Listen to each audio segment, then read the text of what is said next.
our capacity because we are using the energy inefficiently. So as Zera, we did quite a number of initiatives to encourage use of energy in an efficient manner. We initiated an inefficient lighting ban, lighting products ban, which we have been enforcing throughout the country. We haven't been very popular because of that. What we have been doing is we've been confiscating inefficient lighting products and destroying them. And we conservatively put the capacity we have saved at about 100 megawatts, though in other conversations with other people in the field, they think it's in excess of that figure. We have also trained certified energy managers, about 164 of them, certified energy auditors, 18, certified measurement and verification engineers, 20. All this was done at a combined cost of 400,000 borne by the regulator. We have since followed up with the trainees to find out about the initiatives they have done from the training, from the capacitation we did. We are still waiting for results. We were sort of pushed back a little bit because of COVID, but as part of our work plan in 2023, we are following up on that too, so that we can quantify the impact of the training we have done. We are awaiting the energy efficiency policy from government. We are working closely with our parent ministry in that regard. And we also are developing minimum energy performance standards for appliances, which will then inform the kind of products we can have in the Zimbabwean market. And this will also become with a commitment to label the products so that we can, enforce the importation or manufacturing of appliances in the country. The other area which we are looking into and is the issue of using the tariff as a signal. With the sub-economical tariff, people can then use energy inefficiently because they are not getting the signal to be efficient. So we are actually working closely with the government to ensure that we glide towards a cost-reflective tariff, which will also then aid us in our endeavors to ensure that energy is consumed efficiently. We have also doubled the reactive energy charge. I think it's a resolution which was done by the board recently, and we have since communicated with the utility to ensure that this is implemented. As part of our work plan for 2023, we are going on a national campaign countrywide. We started in Bulawayo and Gweru last week, but we're going to cover the rest of the country, where we are talking of the two issues to do with renewable energy and energy efficiency. The interactions we've had in Gweru and Bulawayo have been very encouraging. We actually discovered that we have got a lot of capacity within the country which we're not utilizing, and we're going to be utilizing that capacity to ensure that we preach energy efficiency, we preach renewable energy, focusing on net metering, which is a topic for another day. The issue of the issue of energy efficiency, we need to start practicing it at office level. I think if you walk about in town in the evening, you will see that most offices are well lit, including government offices. They are well lit. I think that's again a sign that the tariff is affordable. If the tariff was painful, people would develop a habit that when you are not in the room, you switch off switches, including appliances which are not in use. So we are going to be campaigning strongly around energy efficiency, ensuring that people have a habit of switching off switches. People can invest in energy efficiency equipment like movement sensors, which will only give light to the room when there's movement. So we will be working closely with our parent ministry and the utility as well in terms of the campaign for this. I submit for now. Then we'll deal with questions later. Thank you.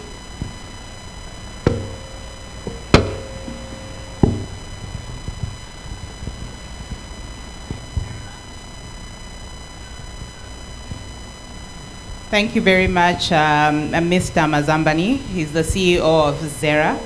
And right now, we will have Engineer S. Mhlanga to come up and give us our presentation. Good afternoon, good morning. Do you mind if I sit down?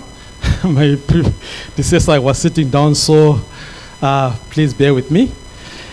And if you'd allow me to write on the protocols that have been used before.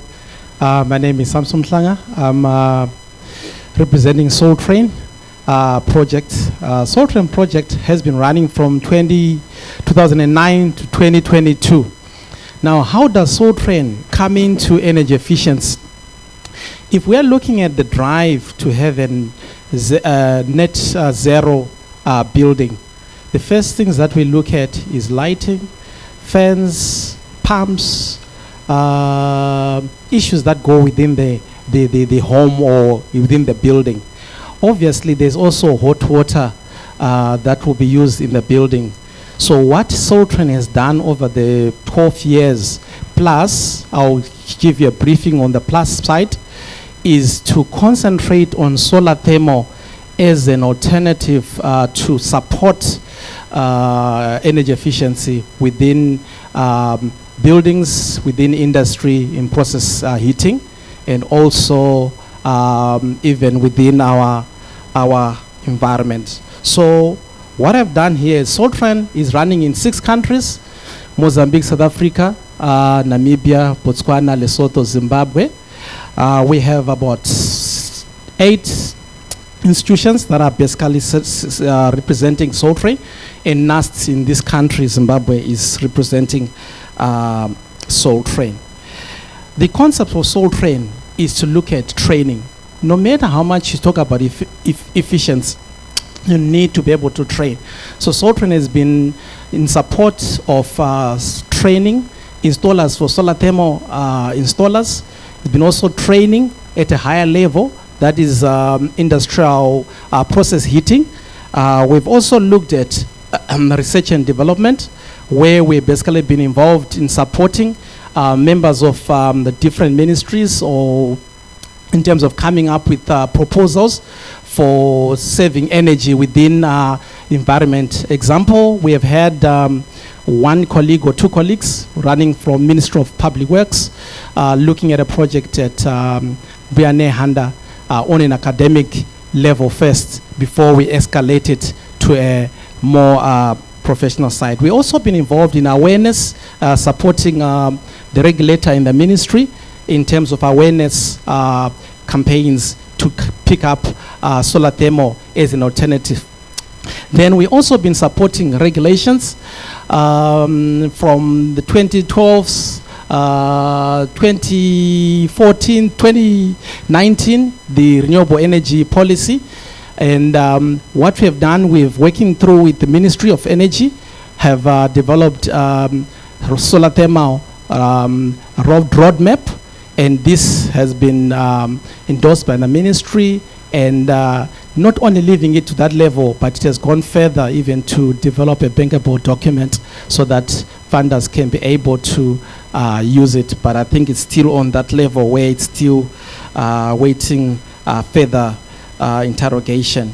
Then as Soul Train, we've also supported financial initiatives, where we basically support 50% funding for using what we call demonstration systems. Demonstration systems is where we can either get into a hotel or a school, and we say we're going to take care of 50% of the hardware and the labor, and then the client can take care of 50%. And these have motivated clients to be able to say, oh, this works, so you can see it and more or less like work with it. We have also been involved with, I've mentioned training. I'll just skip.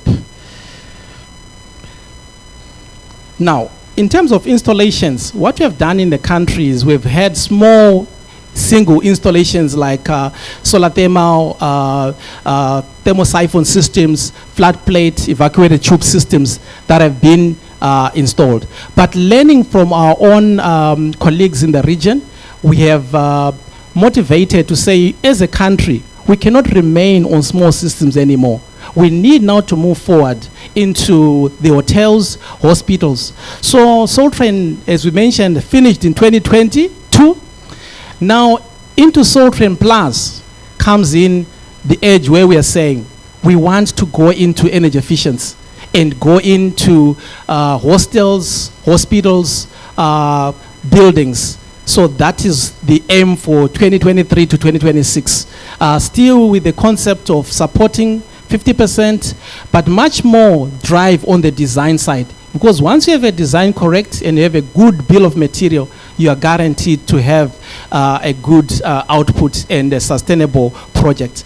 In that order, obviously, as mentioned by my engineer, you cannot just go in and put in solar thermal as an alternative or solution. You need to find out, first of all, how the building is performing in terms of energy efficiency. Thus, the Soltrain Plus has taken care of the energy efficiency as an output as well, expected output for this 2023 to 2026 as well.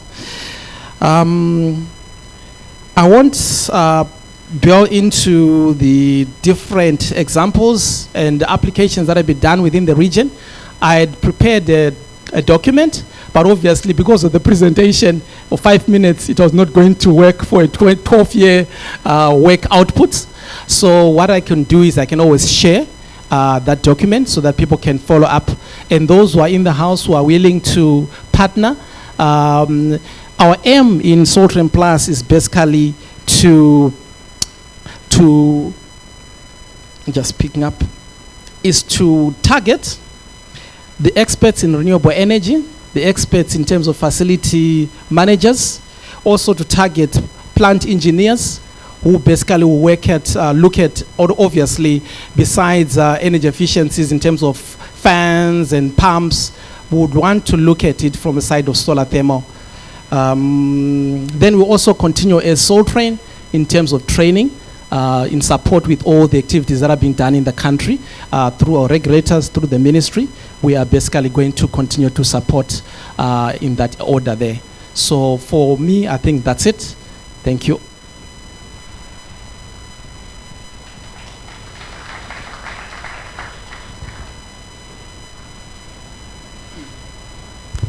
Thank you very much for that background information that you've just shared.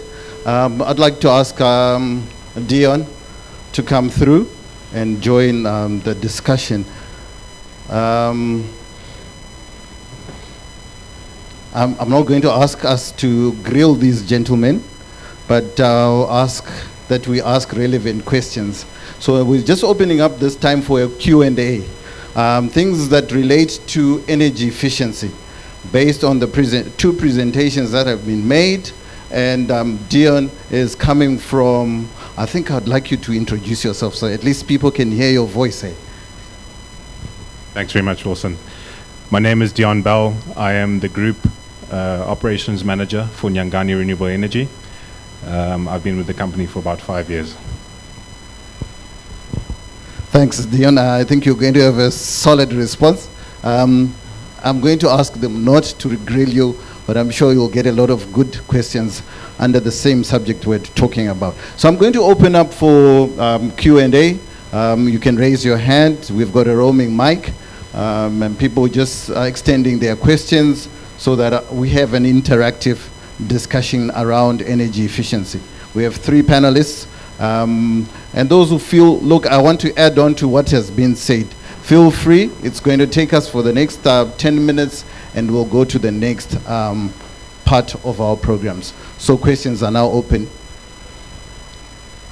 Okay, thank you very much. There's a hand at the back.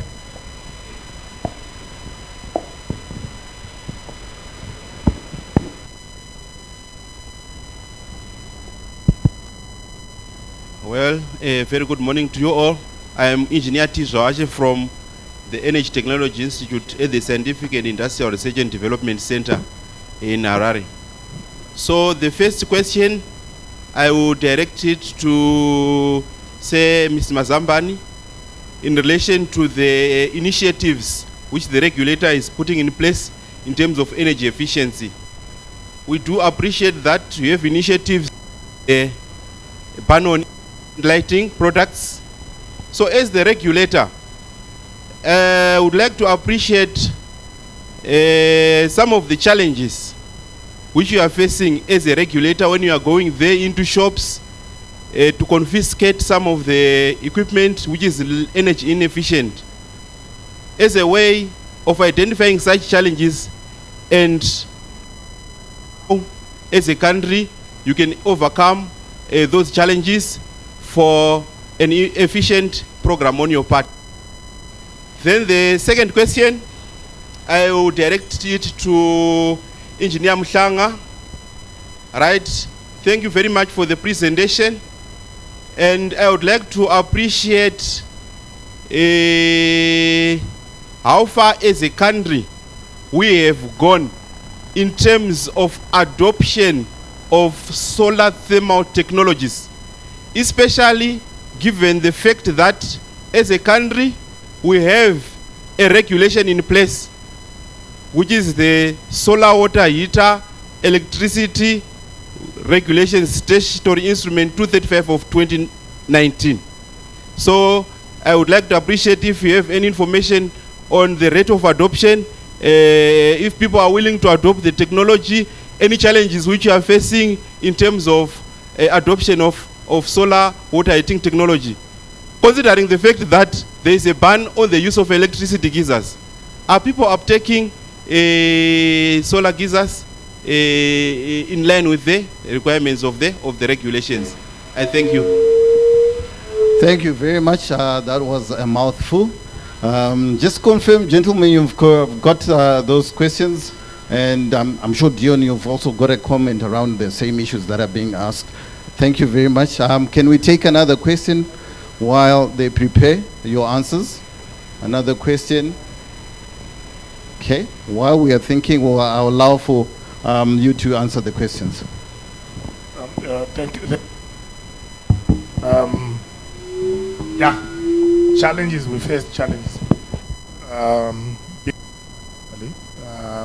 Because we're targeting the livelihood of people. The people who are doing these things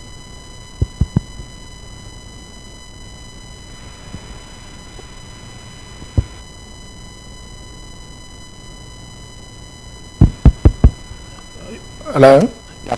I was saying that we did face challenges because we're targeting the livelihood of these people, and the numbers were quite huge. You know, you would go to factories, mainly in Harare, and you find that somebody's fully stocked with inefficient lighting bulbs. Obviously, you wouldn't take it lightly as just confiscating their equipment. They'll try, you know, to use. But we managed to prevail. The other thing which we actually had, the number of inspectors you would require to cover the rest of the country.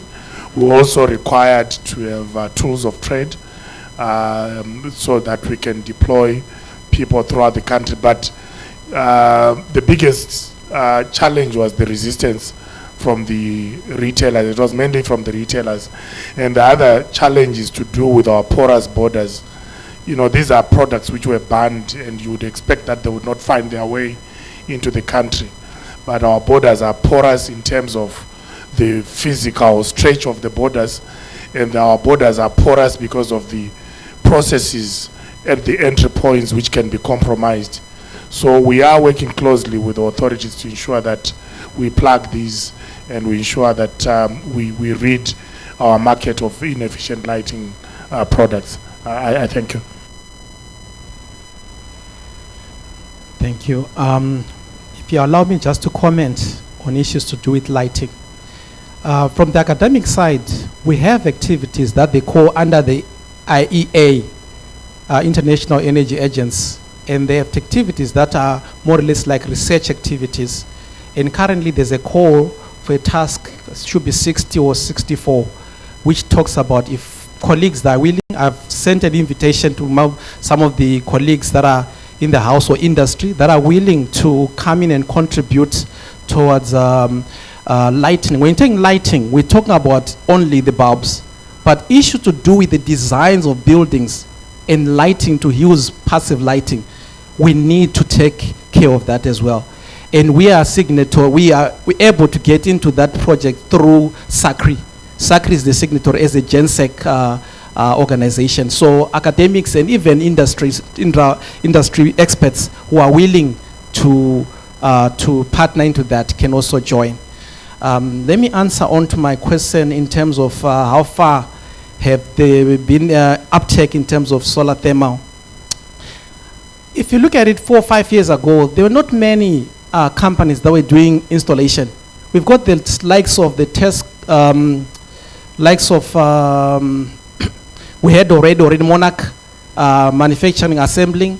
We have the likes of,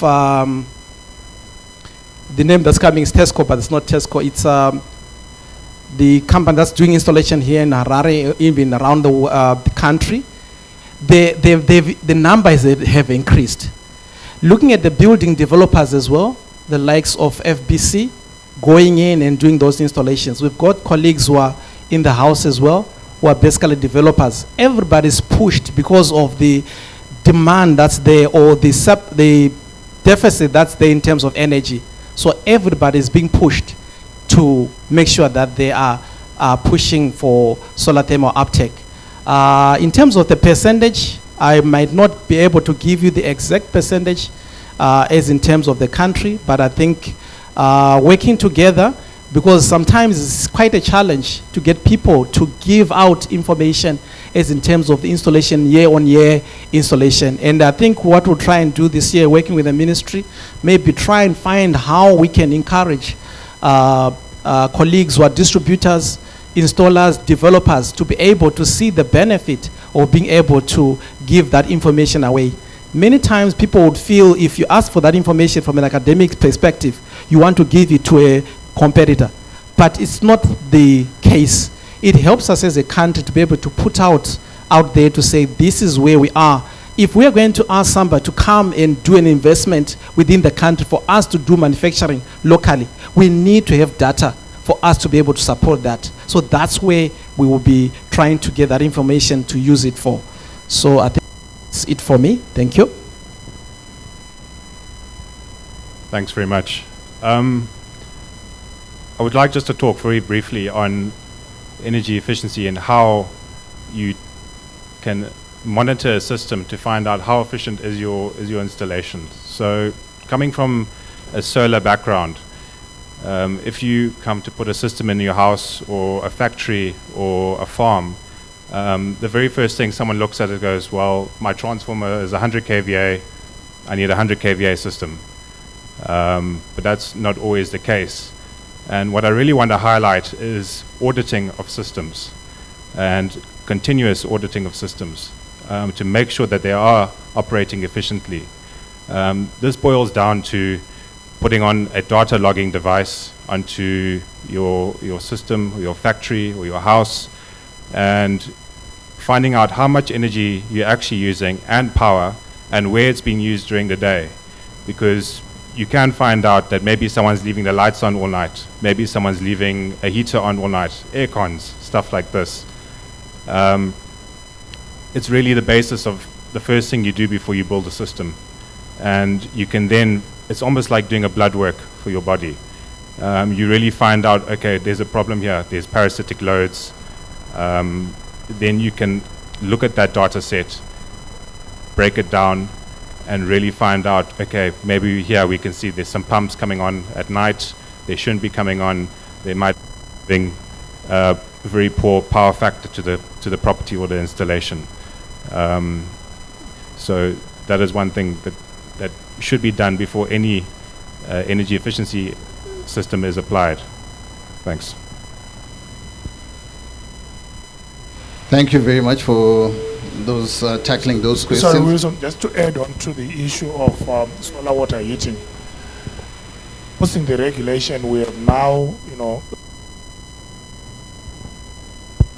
we have now instructed the utility that they should not install any electricity to a house which doesn't have a solar water geyser.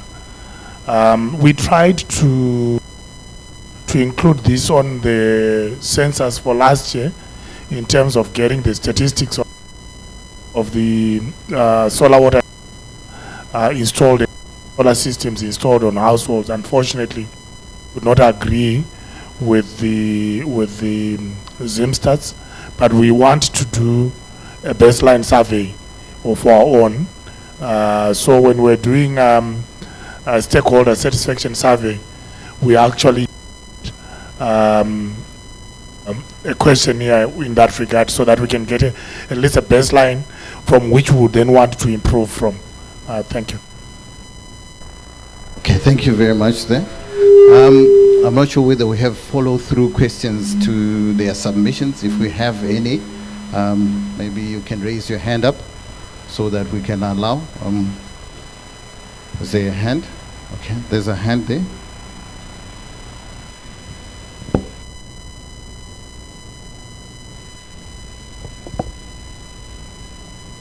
Thank you, Mr. Facilitator. My name is Engineer Mkucha from Raw Electrification Agency. Yeah, mine is just a follow-up question from the submission of Mr. Mazamban, CEO, on the issues to do with the directive to the utility to say they must not connect any household without a solar water geyser.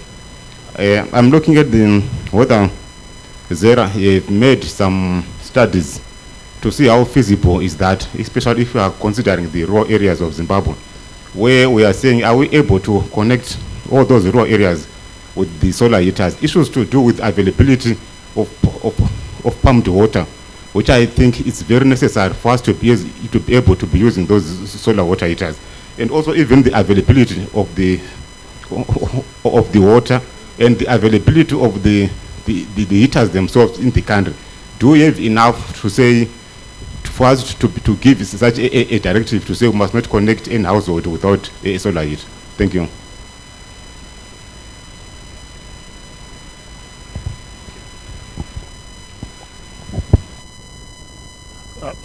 Thank you, Engineer Mkuja.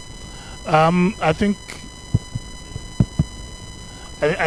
our areas are the least of our worries in terms of enforcement.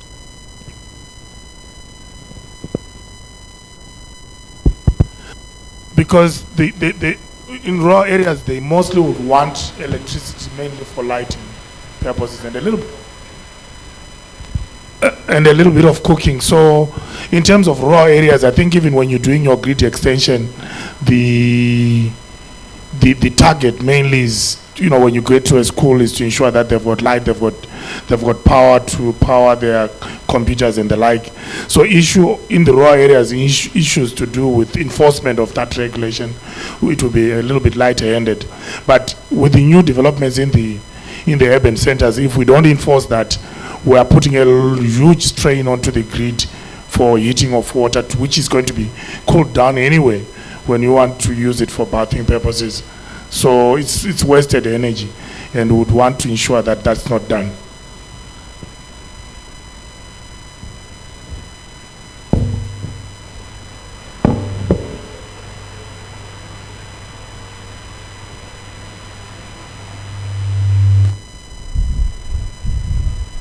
Do we have any other questions? Okay. There's a hand at the back, Ian McCursey. Engineer Ian McCursey. Thank you. Can you hear me? Hello? Hello, can you hear me?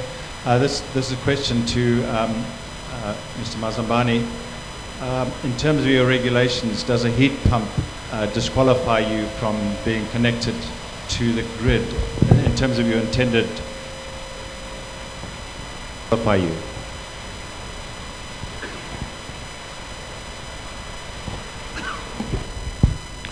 Thank you for that. No, I think the target was mainly to do with electric geysers. So, but I think it's something we need to look into, and looking at the the consumption levels of your heat pumps. But the target in the regulations one is mainly on the electric geysers. Thank you.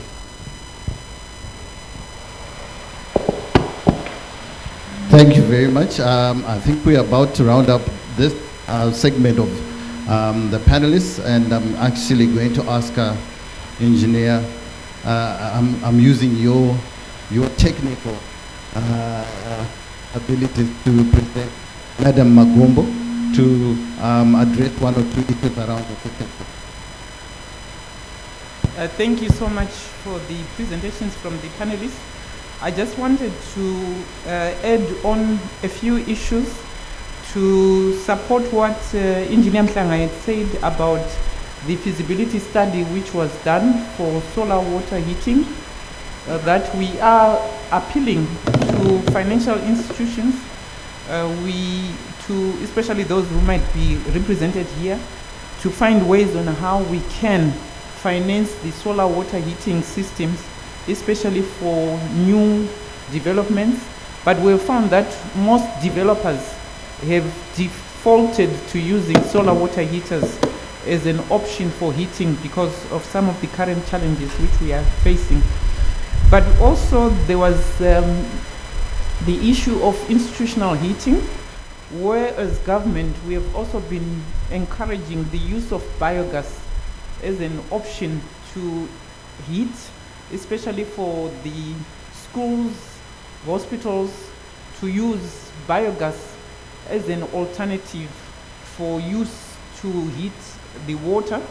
And we are also encouraging industrialists to start adoption of using waste to energy as an option of improving efficiencies within their systems, as a way of also reducing the consumption of electricity for the heating of water.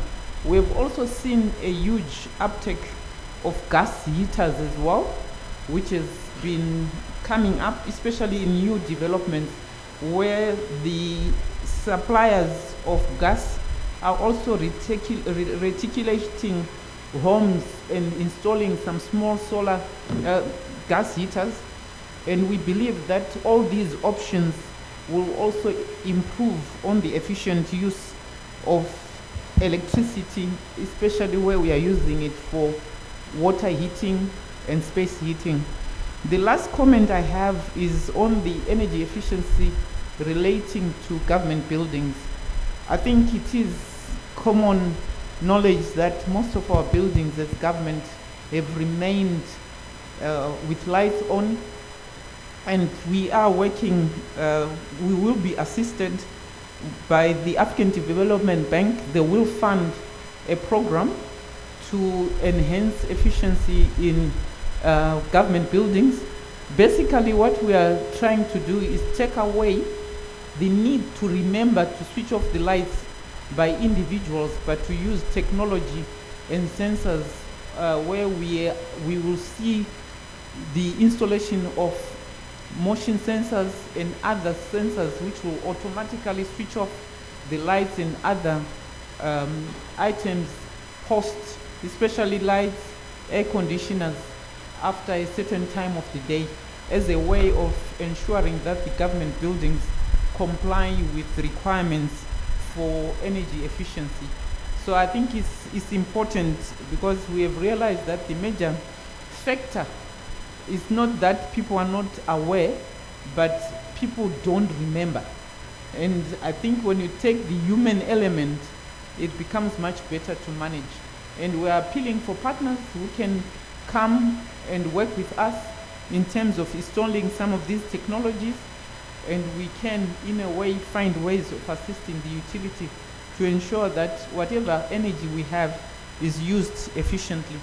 Thank you. I just thought I'll just add on to your wonderful presentations in terms of the efficiencies, and maybe just to add on to what Dion says, especially in farms. Dion, we have found that there has been oversizing of pumps and all other processors, where the farmers, even if they're irrigating very small areas, they're still using huge pumps to run.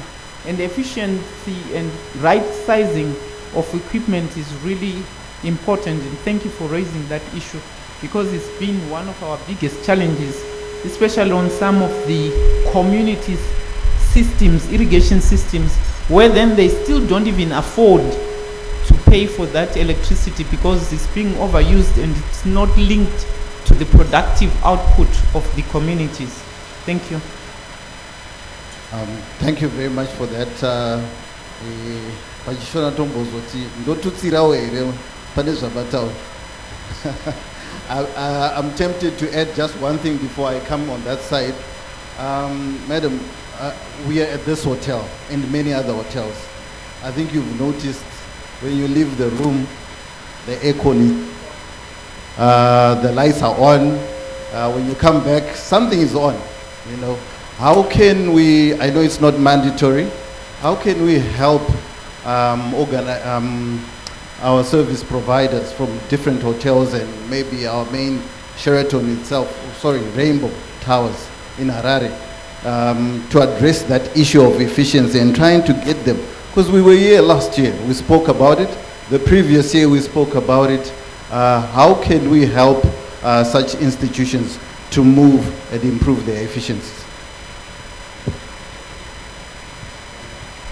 Before maybe Mazambane comes in, I think one of the issues is to ensure that they are made to pay the right tariff, because if they pay the right tariff, then they would appreciate the need for them to retrofit.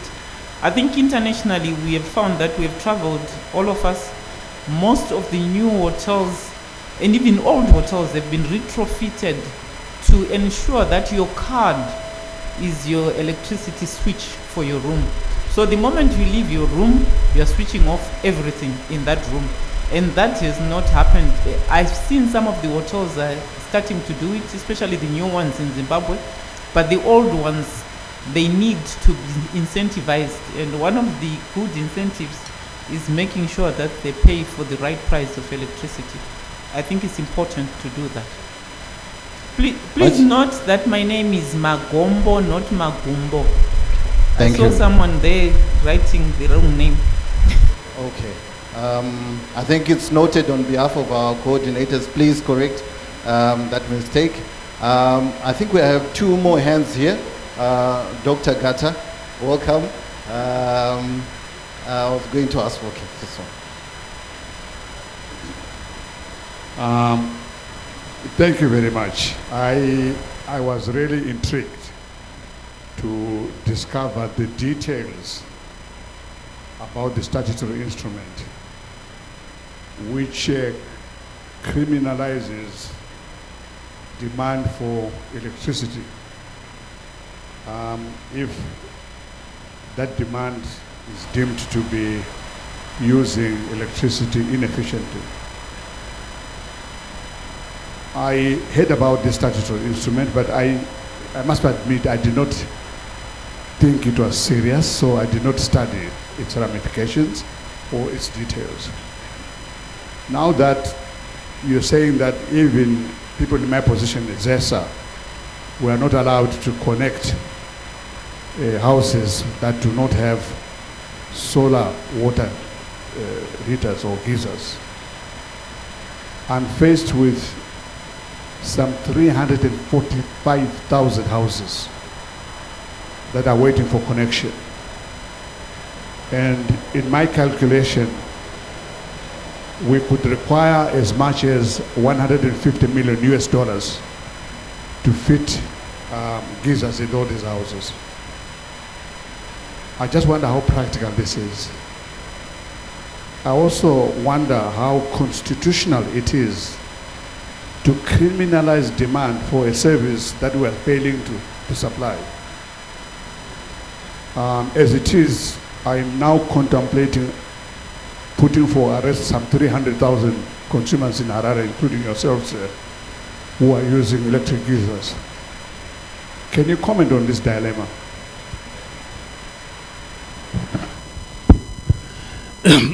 Thank you, Dr. Kara.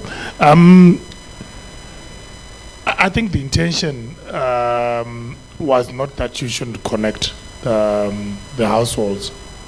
The households should be connected, provided that they do have a solar water heater geyser. And I think there's been some initiatives which we want to do to ensure that there's funding to capacitate the industry, which probably for us, the local manufacturing industry, to manufacture enough adequate solar water heaters which are affordable, and also to capacitate the would-be consumers so that they can actually afford the installation of water heaters, solar water heaters.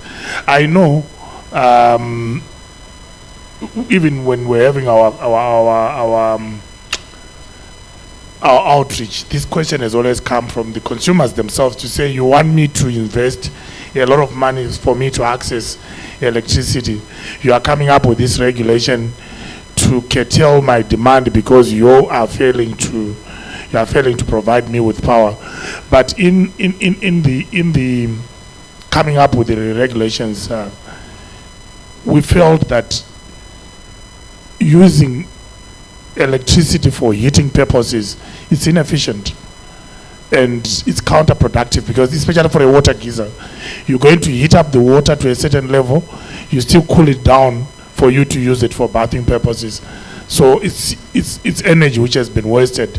Constitutionality, I'm not so sure. We had a retreat with the AG sometime end of the year last year, and we realized that some of the issues which we are advocating for, we might need to revisit before we implement. Thank you.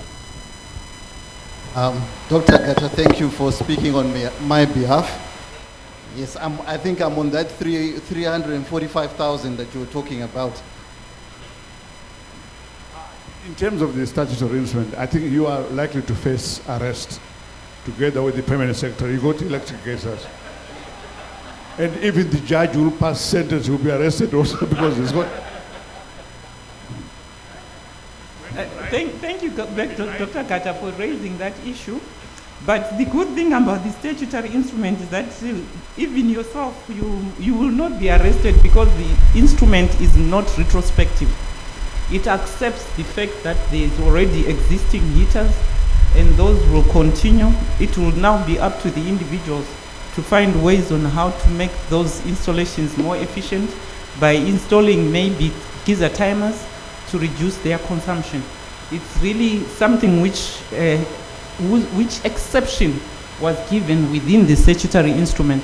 There's also exceptions related to buildings where especially the flats and multiple buildings, which allows for them, because of the design of the building, to be able to use other technologies, maybe even heat pumps and other technologies, including the use of electric geysers or gas heaters as an option. So that exception is there. I'll then last to also comment on your failure to supply the service, which is a challenge. I think we have also noted that even in countries where they have 100% access and they have the capacity to supply, these are countries like Israel. They've put these regulations as a way to encourage efficient use of electricity. It's not that they don't have the capacity to supply. It's for both ensuring that they increase the uptake of renewable energies and also to improve on the efficient use of the resources within the countries.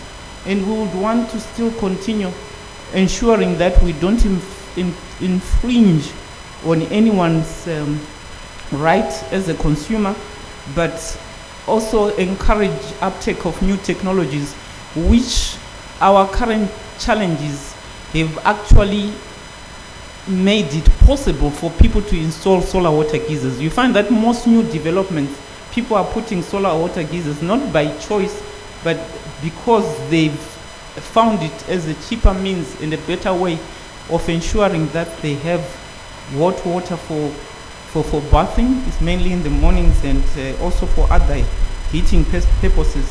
So we would like to ensure that we review the statutory instrument to ensure that it's not in contradiction with the Constitution. Thank you. Thank you very much. At this stage, I would like to ask the audience to stand. audience to stand.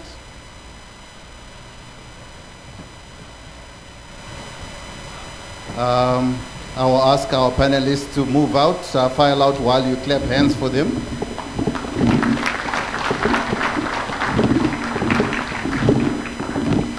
Don't worry, it's an antidote. There were people who were thinking while their eyes were closed. So it's an antidote. At this stage, I want to call upon my co-hosts, Unique, to come and give us the next channel, panel program. You may be seated.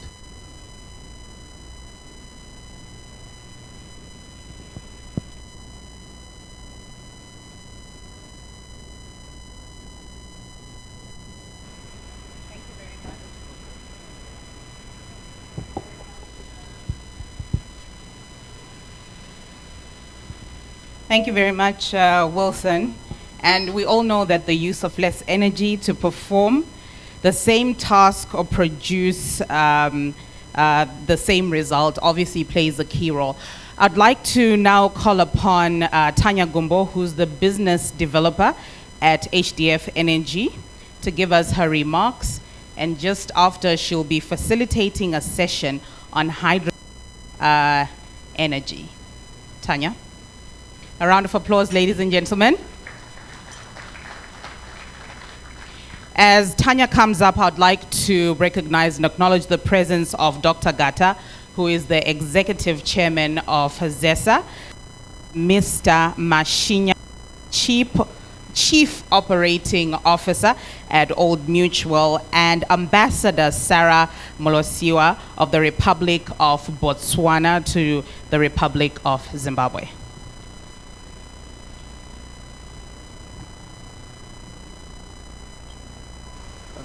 Thank you. Good afternoon, and thank you for the opportunity to be here. I'm going to have to keep up with time and say all protocol observed. The task that I have today is a little bit of a difficult one, to explain to you that hydrogen is a topic for both today and for the future.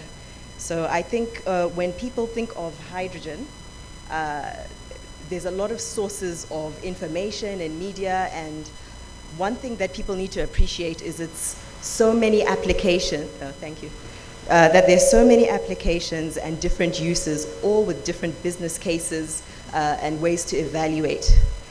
Therefore, it's important for me to highlight that because of these multiple uses, one has to actually invest in understanding each particular use and its application before making judgments or understanding or taking a view on hydrogen.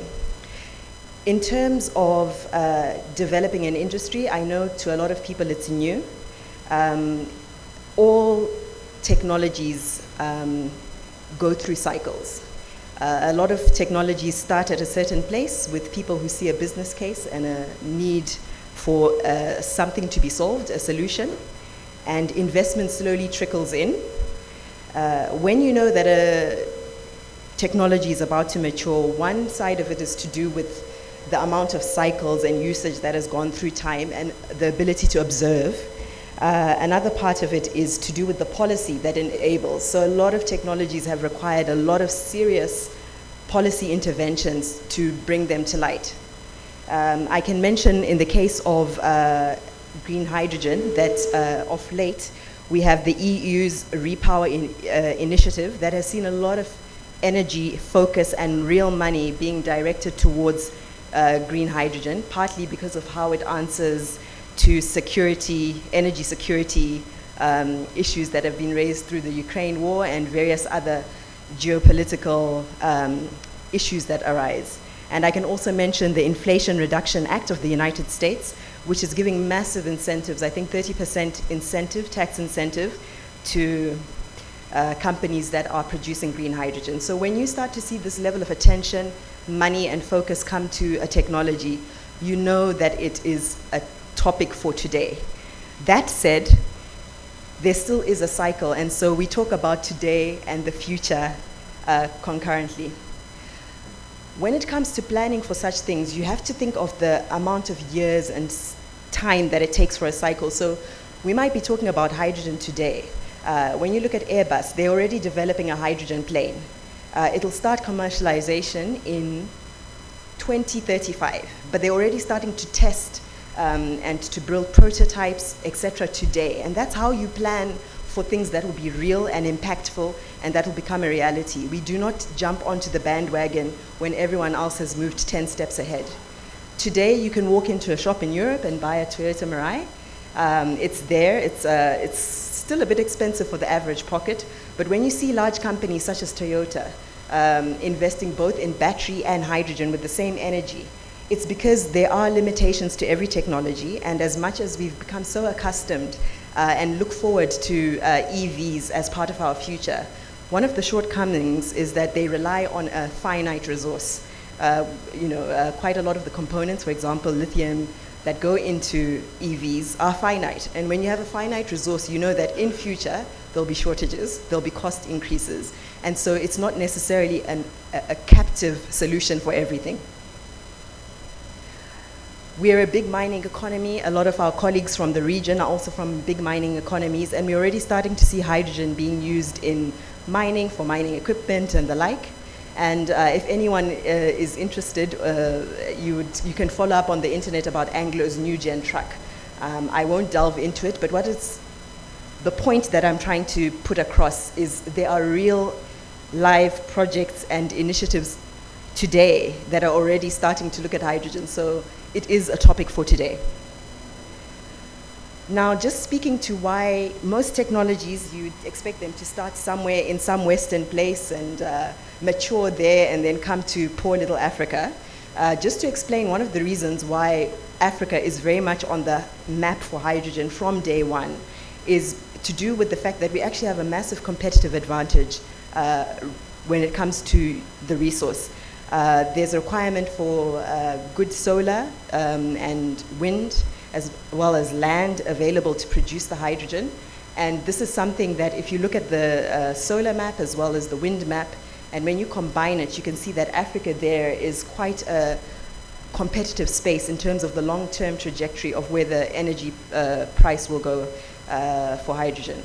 So we are in the conversation today, we are leading, we are pioneering, and people have to pay attention because we have the competitive advantage. Just to give a bit of a background about HDF Energy, HDF, Hydrogen de France, is a listed company on the French Euronext, and we're a hydrogen infrastructure company.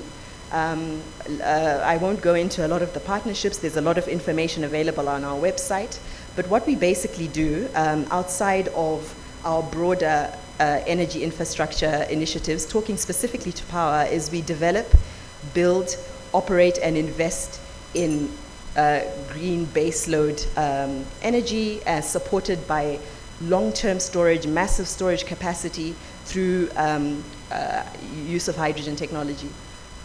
One of the things that we do that is not typical of an IPP is that we also manufacture the most sensitive part of our technology, and this is the hydrogen fuel cell. So we are actually developing constructing the first global gigawatt scale manufacturing plant in Bordeaux, in France, which will be producing megawatt size fuel cells. Just to give an indication of what our process does, we take renewable energy from an intermittent source such as solar or wind. I think in our context, much more solar than wind. We then use that electricity, put it through an electrolyzer to split the oxygen and the water. We then store the energy in hydrogen containers and then perform the reverse transaction to get energy back on the grid.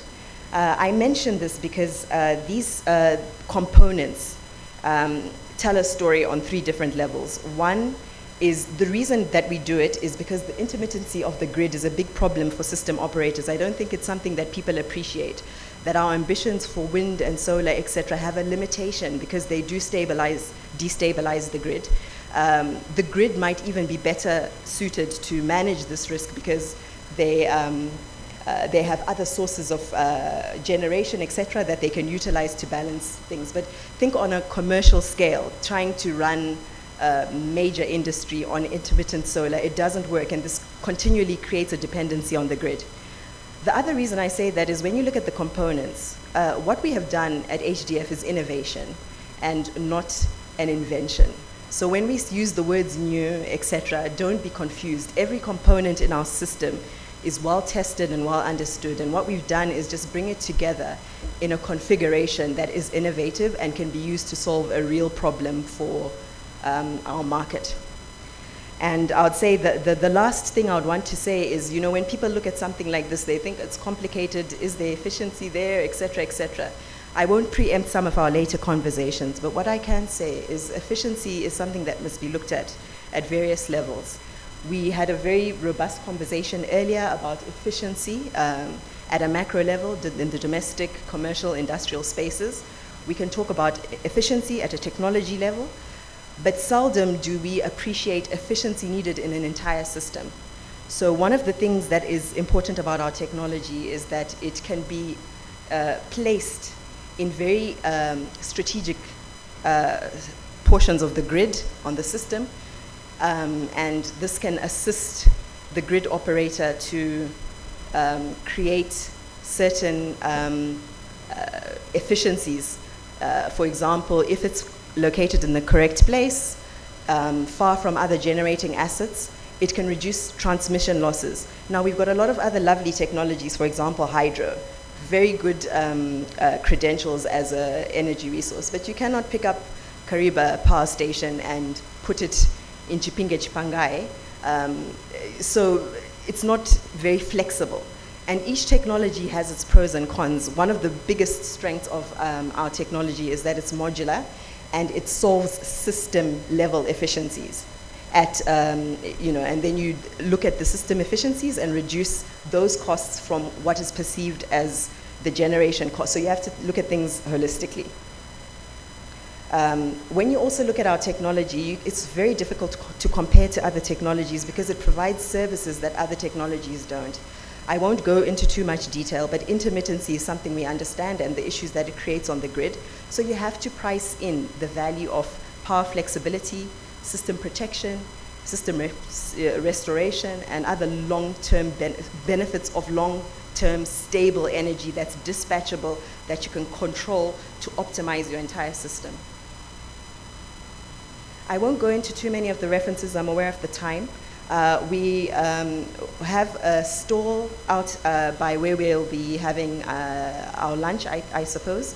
And my colleagues and I are here to answer questions, so forgive me if I'm rushing through quite a lot of content quite quickly. Just to show our footprint of projects that we're developing across the globe. And to mention again the key benefits of utilizing hydrogen. It's to reduce your energy costs in the long term, sustain grid stability, increase penetration of renewables, because you cannot do more than a gigawatt of solar without factoring in how it will impact the grid. And the big topic of energy independence, which comes on so many different levels, has already been discussed, as well as energy security. Just to show a few visuals of the project that we're developing in Middlesabi, Chipangai, which we'll talk about more at our stall. And it's based, as I said, in Chipinge on the southeast of Zimbabwe, far away from your Wanges and your Karibas that are on the northwest. And this is speaking to where you locate these assets, we call them grid assets, has a very high impact in terms of how you evaluate them. I will skip through a few of these slides. Right, I've rushed through this because I think I've got a much more interesting set of people who you would love to hear. And I could take the opportunity to invite a couple of panelists across to join me in this conversation around hydrogen. So Ms. Gemma Gawakas from the Namibian Embassy, Mr. John Dia from ZETDC, Engineer Sia Kachana from Zera, as well as Mr. Tunde Akarele from Tanga Energy. I think while they're coming up, I see the PSs here, and I'm very grateful. When I had to rush through this presentation, I was very grateful to know that she had covered a lot of the issues around why what we are doing makes sense. I think it was a very rich presentation that covered so many of the aspects that we often want to discuss with stakeholders. And I looked at her last slide, which talked about energy, I think it was titled Future Energy Transition. And it spoke about energy security was the first bullet point, green hydrogen was the second, distributed renewable energy systems was the third, energy storage was the fourth, critical materials, and then geopolitics of energy. I think our solution has probably spoken to all six of those items. Tanya, sorry, Dr. Ziuku can also go up on the panel.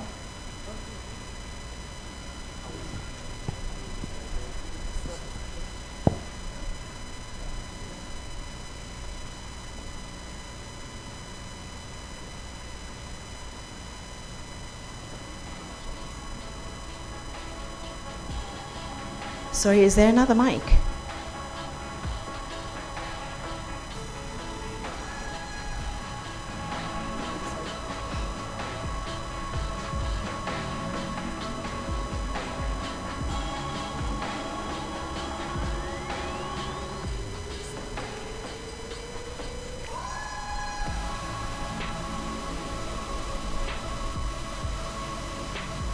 While I sort myself out, I'll give an opportunity for each of the panelists to do a brief introduction of themselves before I head into a few questions, and then hopefully have enough time to open up the floor to the audience.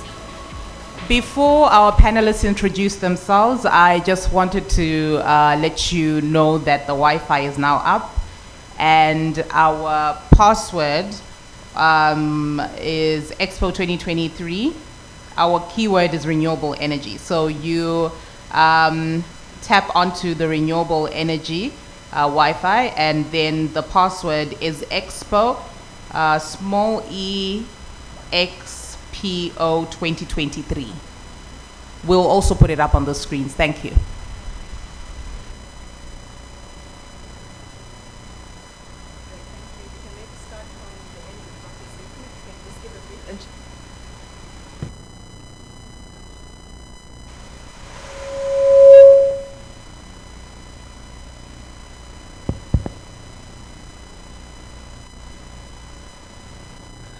Hello, yes. I am Sosten Ziwoko, the Director for Conservation and Renewable Energy in the Ministry.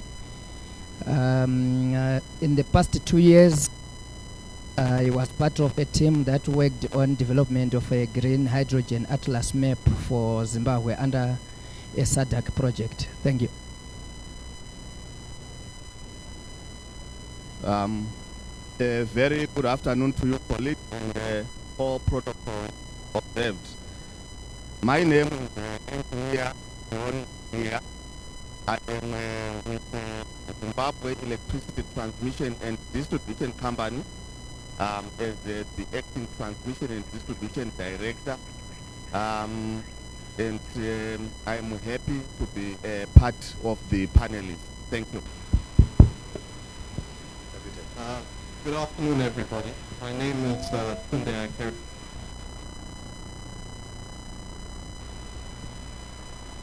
I work with Tatanga Energy. I think we're a small Zimbabwean developer of projects. We have a few under development, including solar and the wind, particularly with reference to hydrogen. One of our projects is located at Sable Chemicals, which hopefully we'll talk about a little bit later, which for quite a few decades was the world's largest hydrogen installation. Thank you. Good morning. Good morning. My name is Mishek Siakachan. I'm the Technical Director of SERA. Good afternoon, everyone. I think it will be prudent.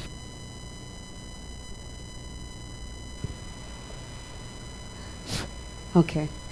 It'll be prudent for me to thank Nikolai HTF Energy for extending an invitation to the Namibian Embassy to be part of this panel discussion.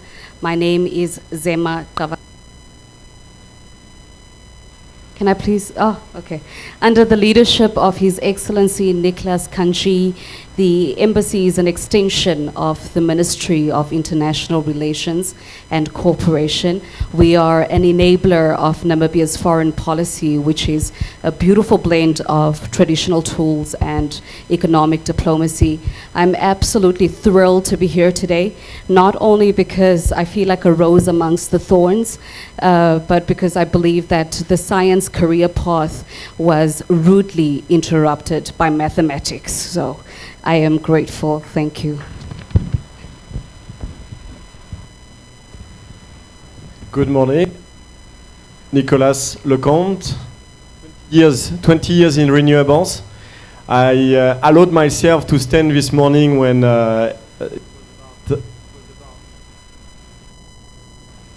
hello, it was about South Africa, because I've been living in Africa for 10 years, but I'm French originally, and HDF, is a French company, and I'm leading the activities in Southern and East Africa.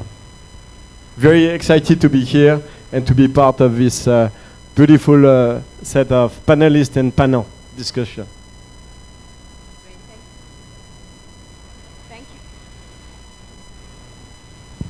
Okay. Thank you all for the self-introductions, and very much big thank you for also agreeing to be part of the panel. Energy challenges are global, and we learn from each other's successes. This panel will feature distinguished investors, developers, government entities sharing their experience, policy, regulation, investment experiences. So I'll start off with you, Nicholas. What are the prospects of hydrogen technology in Africa and Zimbabwe? So, basically, let me get back in time a little bit. Actually, I would start with a personal experience. When I was a student 20 years ago, I was assembling fuel cells, and I discovered the magic. You put hydrogen and oxygen, you get power, and your byproduct is water. Can I continue there? I'm just thinking that maybe it's...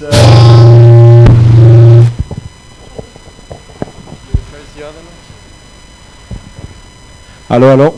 Okay. So, I was telling you when Nicolas, the student, was assembling fuel cells, I discovered the magic. Combining hydrogen, oxygen, getting power, and your byproduct is water. What I was doing at the time as a student was to work on materials to lower the price. And what has happened in the last 20 years is the price of photovoltaic lowered so much that we are on the verge of producing the green hydrogen, the one which is produced from renewable sources, at a very competitive price. And this is where in the last 2-3 years we have a very interesting global dynamic where the blocks are competing to kickstart this industry in a mass level. So it would be, Tanya indicated earlier, Europe and the subsidies that are injected, like the photovoltaic 20 years ago, now it's hydrogen, to enable the critical mass for the prices to decrease further. But now, last year in the US with the Inflation Reduction Act, the US have struck even more stronger by shaving off price, 30% of the price of hydrogen. So this is happening now, and when you look at Europe, they want to import 10 million tons of hydrogen from 2030, and it cannot happen without Africa. We spoke about the resource in Africa. It's remarkable. It's a redistribution of opportunities. The train is going. The opportunity for Zimbabwe is to be in the first train, to be part of the change. And I believe that in the Zimbabwe of tomorrow, the fuel for cars, the one that is the cheapest, can be the one produced from the river, from the lake. And so all the positive implication of having that local economy of hydrogen to come.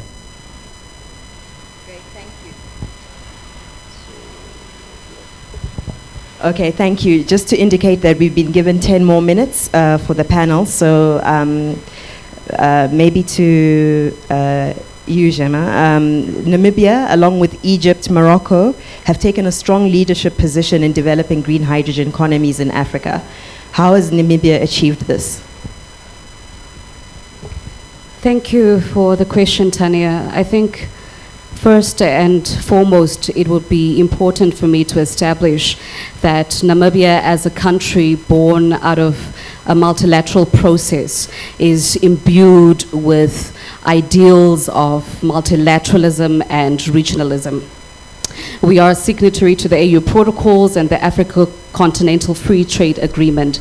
So my country is very much invested and committed in promoting partnerships which would aid and also facilitate the liberalization of the African continent.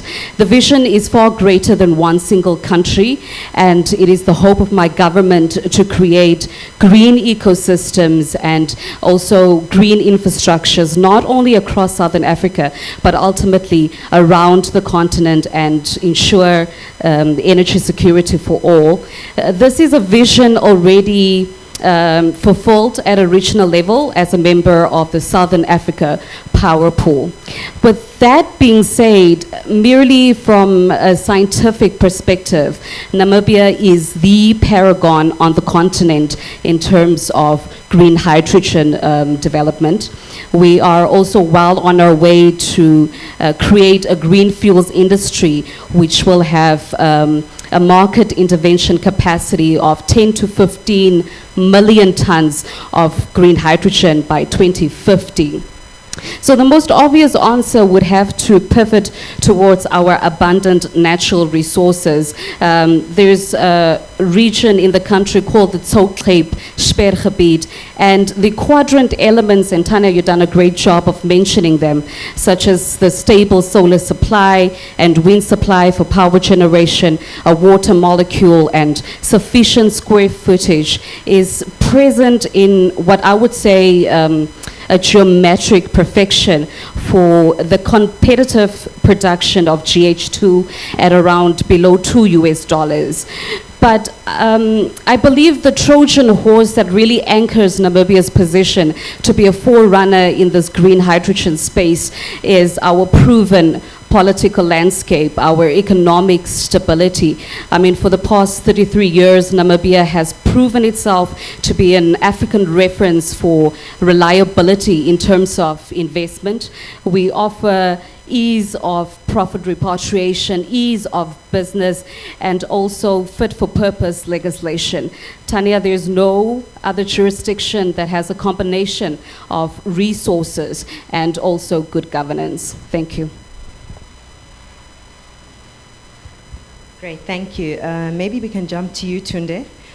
We have talked a bit about hydrogen in power. However, you have been exposed to hydrogen from a different angle. Can you tell us a bit more about this?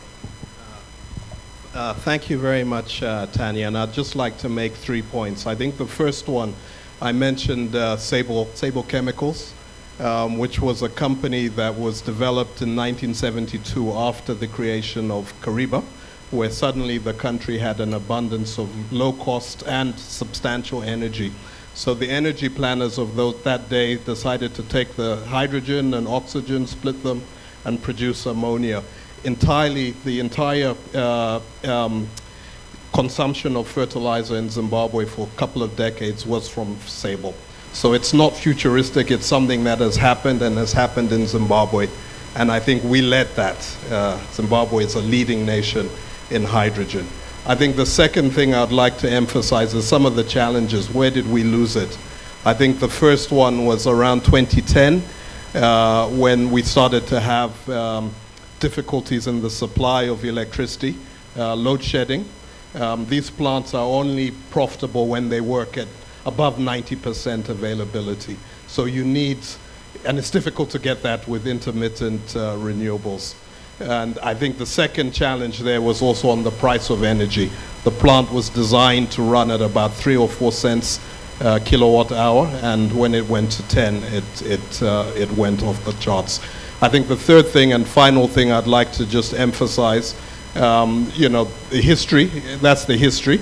The plant is now operating on imported ammonia, so the electrolysis unit has been decommissioned. But I think with the advances that we're seeing, I think this technology is maturing rapidly and has a lot of other industrial applications, which I think if Sable was to come back and look at this in the next couple of years, might reinforce an updated business case for them. Thank you.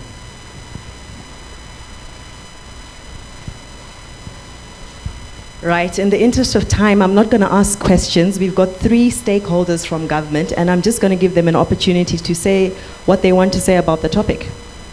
I'll start with Dr. Ziuku from the ministry. I will just be brief and indicate that there has been a lot of interest in green hydrogen, particularly from Europe. The European Union, led by the German government, actually signed an MOU with an organization called the SACRI, that's the Southern Africa Center for Renewable Energy and Energy Efficiency, and SASCAL, they are all based in Botswana, to fund a green hydrogen atlas map for Africa. And as a ministry, we participated in providing the information that is required. That was up to November last year. And at this stage, we await all the compilation of the inputs such that a clear database or a satellite image of the potential for green hydrogen in Africa is mapped on a regional basis. That is at SADC level, at ECOWAS level, and so forth. Thank you. Thank you. So I'll go in the order of that table that we were shown, and I think Zera falls next. Thank you. Firstly, I would like to state that one of the key functions of Zera is to promote, encourage the employment and deployment of renewable energy sources and attendant technologies. Given that green hydrogen offers so much potential in terms of decarbonizing the grid, decarbonizing transport, decarbonizing heat, and as a feedstock for green ammonia, we think it certainly warrants our attention, and we have been actively involved in the development of this energy source. Obviously, in evaluating the relative costs and advantages of green hydrogen, we take cognizance of the ongoing advances in competing technologies. Obviously, green hydrogen has special applications, but competes in applications in the grid with storage batteries. It competes with EVs in decarbonizing transport, and it competes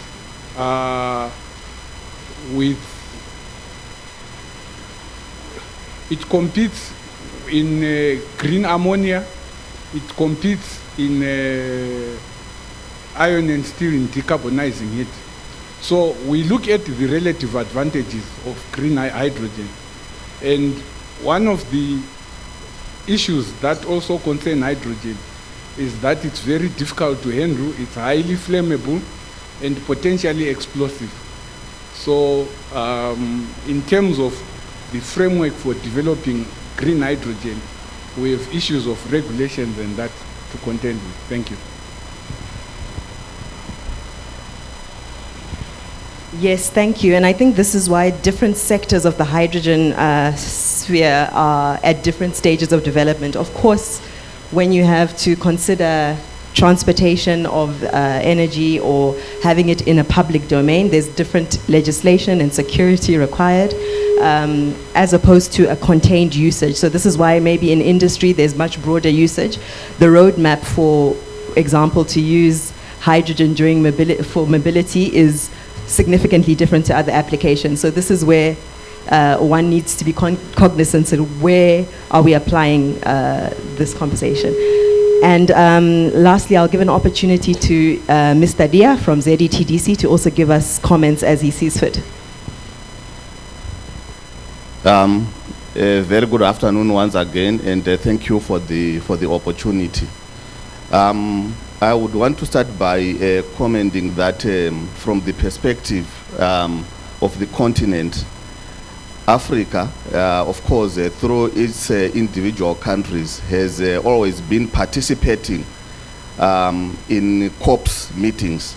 And in those meetings, at individual levels, we have made commitments to the effect that we are going to reduce the level of greenhouse gas emissions. And also to add on, as alluded to during the dinner last night and also during the day in earlier presentations today, we want to acknowledge the diversity that Africa holds in terms of mineral resources that are key to the production of components that are used in the running up of renewable technology. And in particular for Zimbabwe, I'm happy to echo the sentiments of the government that no mineral is going to be exported without beneficiation. And obviously when we go renewable, it means we are going to have even more beneficiation. And this is good for the economy in the sense that we'll create more employment and also will grow our economy. So there is every reason for Africa in general and Zimbabwe in particular to embrace renewable energy. Now, coming to this new technology, green hydro technology, for most of us, it's a new kid on the block.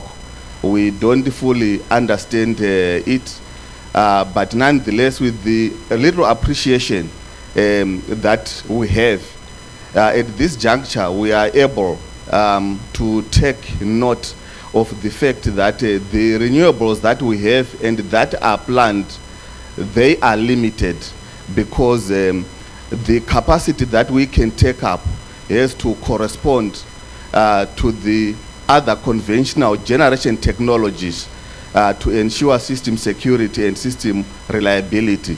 And as such, we are so excited that even when we look into the future, as we increase the capacity of renewable energy, we would run out of capacity from those facilities. For example, in Zimbabwe, Kariba power station, and obviously forthcoming large hydro power stations for use in regulation capacity and also in stabilizing the grid, which means we would very much welcome technologies that can run parallel to the storage that we envisage to be undertaken by the large hydros. So it would come in as a complementary technology. My only worry and concern is we all know that once upon a time, some of the technologies and facilities that we enjoy using to date, at some point they were being shunned because people were saying it's not doable, it cannot be done. But there are people who took a step forward and said, I'm going to support this. And because of that, we enjoy some of the facilities today. And in similar fashion, as a utility, through ZESA Holdings and Zimbabwe Electricity Transmission and Distribution Company, I would want to say we are happy to go through the journey of discovering this technology, but also hoping that other parties will come along to ensure that at the end of the day, as we are required to procure power competitively, the end use customer is not made to pay exorbitant tariffs. So it is also my plea that this journey as a utility will also work it together with those that can help in bringing aboard subsidies so that this technology and the work streams associated with it would become a success. I submit. Thank you very much, Mr. Dia. I think you've highlighted such an important point that for this to become a reality, it takes so many stakeholders, bold decisions, and investment in understanding and putting forward the building blocks for such a technology to find its place. And when we look at our technology, we definitely know that it's a just energy transition. There's different things that need to be solved within a system, and many technologies have their pros and their cons. And one, I think a sophisticated grid operator spends a lot of time trying to optimize these. And as the Permanent Secretary has said, we've engaged many experts who are assisting us to optimize a lot of these aspects in our system. And we are just a player amongst many.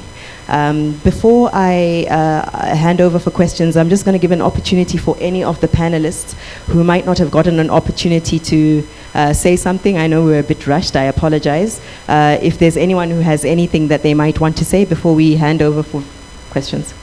We don't have time. Okay, no, that's fine. Thanks. Okay, we're not going to have a question and answer, but I'll take, anyone? Okay. I won't speak again after Nicholas in the interest of time, but what I can say, repeat that we do have a booth close to the area where we are having lunch, I think. And you're welcome to come visit us, and you'll see myself and Nick and Chanel mingling. Please do feel free to come and ask questions that you might not have gotten an opportunity to ask. Thank you. I was expecting a few questions, and I feel frustrated not being asked. So I will share a few points quickly. If it looks expensive today, actually we do have business cases and real projects being developed in Africa where we are cheaper than the imported power. When Dr. Permanent Secretary, you mentioned thermal plants. We are working in Tanzania and in Somalia to substitute thermal plants, and we are cheaper. And this is today. There is a progression in the next years. Now, what I want also to mention is that what HDF is doing on the power side is mature, is ready to be deployed, it's fully specified. We have reached financial close 2 years ago for 150 million euros of a project we are building in French Guiana. We plan to start building in Namibia next year for 200 million USD. And the project we are developing in Zimbabwe, we hope to reach financial close within 2 years. We plan to organize an investment of 260 million USD. So it's meaningful. We have the privilege being the first green hydrogen project in the country, and I would say the obligation to be very impactful. We want to create a training center. We want people to be able to come, receive information, and walk the site. One element of our project is a demonstrator for mobility, a refueling station. We want people to see it. We want, like the Nicholas that was a student assembling fuel cells, we want the youngsters of Zimbabwe to see that reality. They would better project themselves in the future. My very last point is to say that we are always putting competition between the technologies and the options. In a growing economy, it's about adding new components. And so the hydrogen component can be added aside of other technologies and other possibilities. Thank you. Thank you. Sorry for keeping you, but I think it will be an injustice for me to leave without updating you on what has happened so far in Namibia. We recently launched the new green hydrogen and derivative strategy, which really elucidates the national action plan to establish Namibia as the, a good a global at-scale supplier of green hydrogen. Just some of the outstanding outcomes from the strategy. Of course, it is a living document, so it will morph and change as we also reach maturity in understanding GH2. I think there's a consensus in the room that this area is quite complex, so we are also still learning.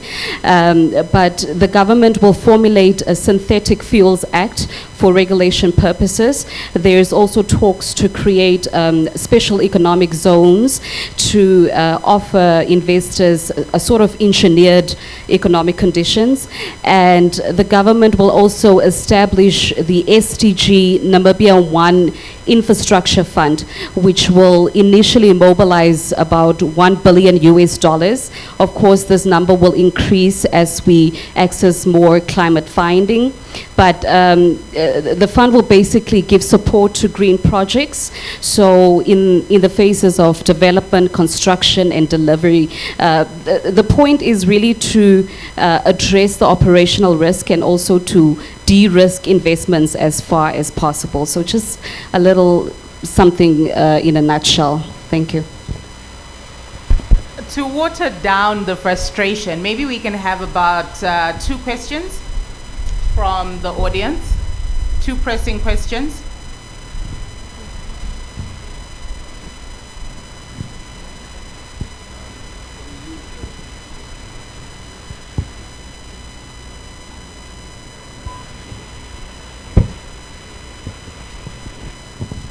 Thank you very much.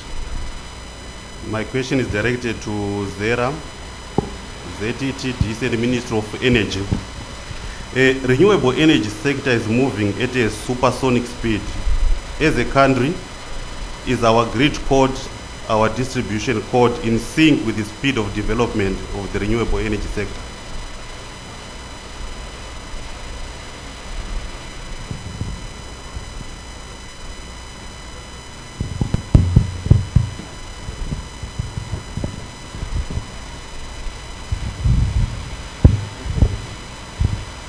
So you're taking the 2 questions. I'm Brother Francis Oronyika from Ria, and I had to insist for the opportunity to speak because we have government and the private sector, and a question, or maybe I can reduce it to a comment that they can take up. There is platinum in the country, and if you look for the first 5 producers or deposits by world statistics, Zimbabwe is among them. And we know platinum is a resource that is the catalyst in green hydrogen, or at least in hydrogen fuels. So my question or my comment or my point for discussion would be, just as has been made with lithium, that the government has insisted on enrichment, on a plan. Platinum is not only a jewelry metal, it has become an energy metal. What is the direction, what are the plans and the thoughts for government in making platinum one of those things that in the next 10, 20 years, Zimbabwe or at least Southern Africa will be one of the leaders? The other ones are just questions. Thank you for the presentation, Tanya. What is the long cycle from the conversion of, what is the cost and what is the efficiency from the conversion of solar, for example, to hydrogen, back to solar, or back to electricity? What is the efficiency and what is the megawatt hour cost, so that in our minds we can easily compare what it means? Thank you.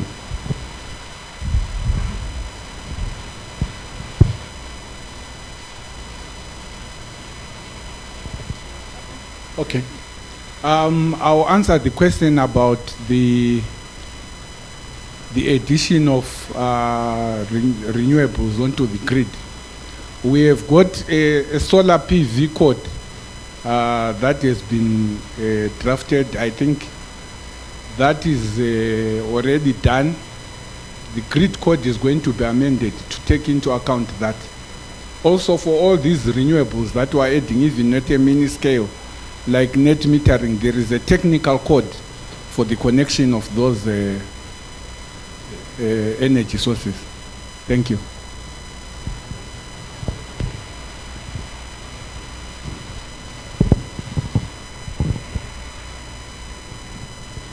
So I will respond to the question on the cost per megawatt hour.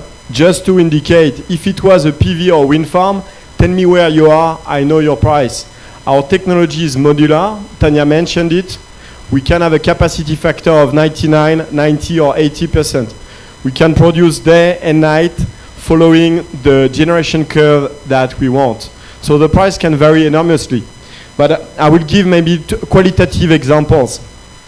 I would say today, so first we need to look at a power plant that will be developed, built, 2 years, and operated 25 years. So when we look at the cost, we need to compare to the prices over time. It's infrastructure, it takes some time, it's operated for some time. But private company in South Africa today, and I forgot to mention, we have been the largest winner of Eskom land tender last year, developing $3 billion USD of projects in the core region of South Africa. A private company in South Africa today should rather go for our solution than PV.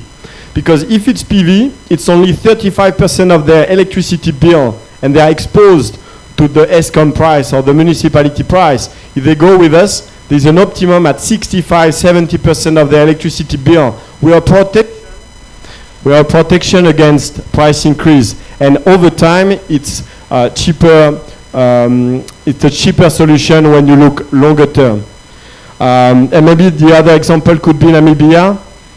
The price we have offered to NamPower, it's equivalent to what they would buy from Eskom in 2 years and further.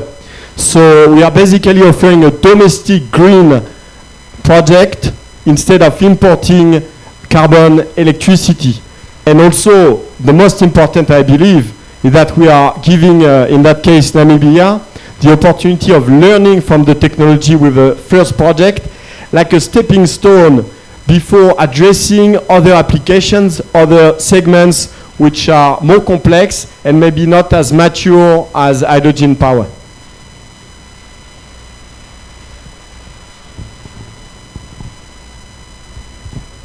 I think maybe his question is, what is the efficiency in terms of the energy that you get when you move from, yes. I think we had a similar discussion yesterday. I think what's interesting to mention, so it's like a PV panel. The key in the game is how much for the equipment, for which performance. So this is a bit of a sensitive topic, of course. But what I will mention is that a fuel cell today converts hydrogen to power with 50%. And this is the generation of today. So in the next years, we will have new generations of fuel cells with higher performance. And I like to compare to a thermal motor in your car. This is more better conversion than your car. So it's already above in terms of performance.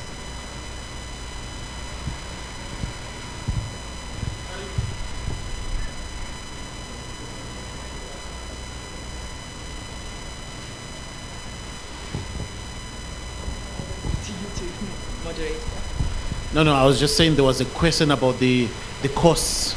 I think it was megawatt hour cost or megawatt cost, for the equipment, so that people can compare.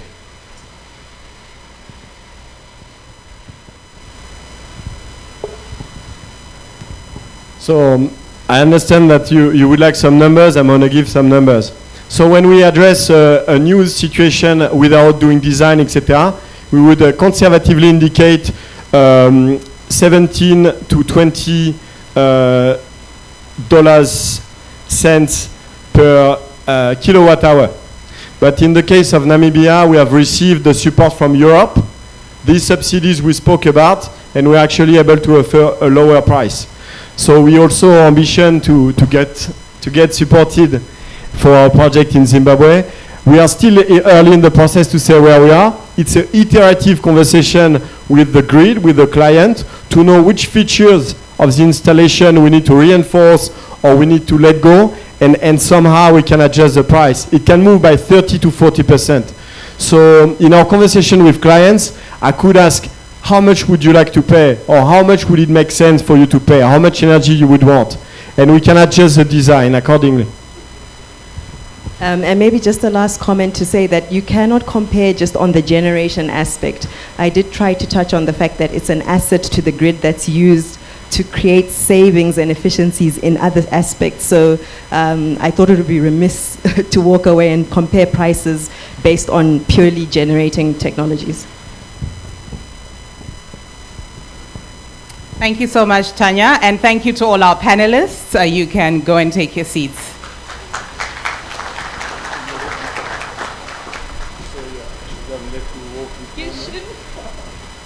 There seem to be a lot of questions around hydrogen energy.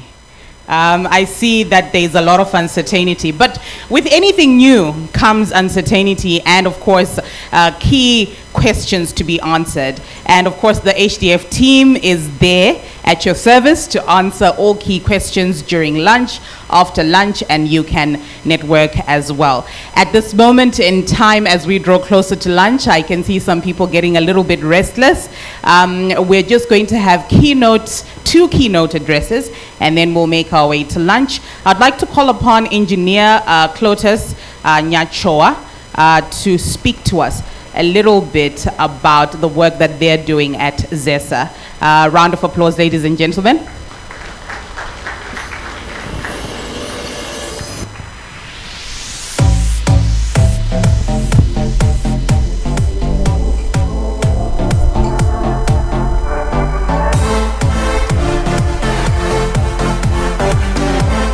Good afternoon, ladies and gentlemen.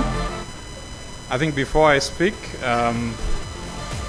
on the screens there you can see part of the work that ZESA Holdings is doing through its subsidiaries to power this country.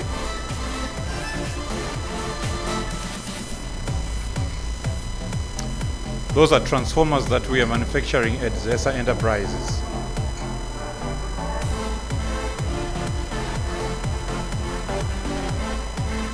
And to just advise you that besides manufacturing for the country, we've got orders for Mozambique, Zambia, and Rwanda.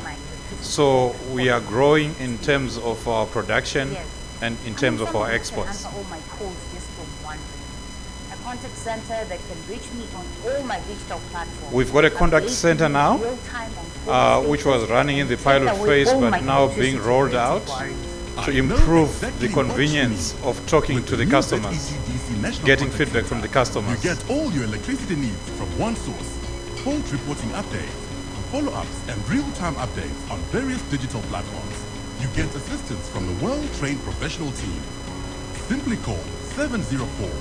That's right, 704. Or So 704, and you are in contact with our call center. Power telecommunications. I think the PEMSEC mentioned digitalization, and with the way that networks are evolving, you now need more advanced digital networks to manage the grid. So PowerTel is our subsidiary giving those services.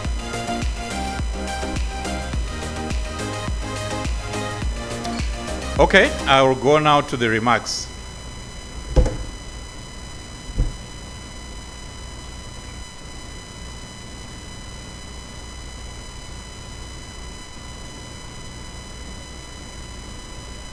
I would like to recognize the presence of our Permanent Secretary in the Ministry of Energy and Power Development, Dr. Gloria Magombo, and to thank her for such a comprehensive presentation.